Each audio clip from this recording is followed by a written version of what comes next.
అనకాపల్లి జిల్లా నక్కపల్లి మండలంలో ఈ నెల 23న చంద్రబాబు, పవన్ కళ్యాణ్, నారా లోకేష్ చేతుల మీదుగా స్టీల్ ప్లాంట్ శంకుస్థాపన కార్యక్రమం జరగనుంది. ఈ సందర్భంగా హోంమంత్రి వంగలపూడి అనిత, ఎమ్మెల్యే కొణతాల రామకృష్ణ, జిల్లా కలెక్టర్, జిల్లా ఎస్పీలతో కలిసి ప్రాంగణాన్ని పరిశీలించారు.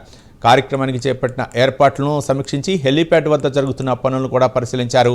భారీ బహిరంగ సభకు మంత్రులు, ప్రముఖులు పెద్ద సంఖ్యలో విద్యార్థులు హాజరయ్యే అవకాశం ఉన్న నేపథ్యంలో పటిష్టమైన భద్రతా ఏర్పాట్లు చేయాలని అధికారులను ఆదేశించారు. ట్రాఫిక్ నియంత్రణ, వాహనాల పార్కింగ్, సభా ప్రాంగణం చుట్టూ పరిశుభ్రత వంటి అంశాలపై ప్రత్యేక దృష్టి సారించాలని సూచించారు. చీఫ్ మినిస్టర్ ఈసారి అనకాపల్లి జిల్లా వచ్చారు, అది పాకాపేట కాన్ఫరెన్స్ వచ్చారు. అప్పుడు ప్రోగ్రామ్ ఒక్క నాయకులు మన చీఫ్ మినిస్టర్ గారు అప్పుడు వచ్చారు, బ్రహ్మాండంగా సక్సెస్ చేసాం. ఆ రోజు మన కెనాల్ విషయంలో వచ్చారు. ఫస్ట్ ప్రోగ్రామ్ సీఎం వచ్చారు.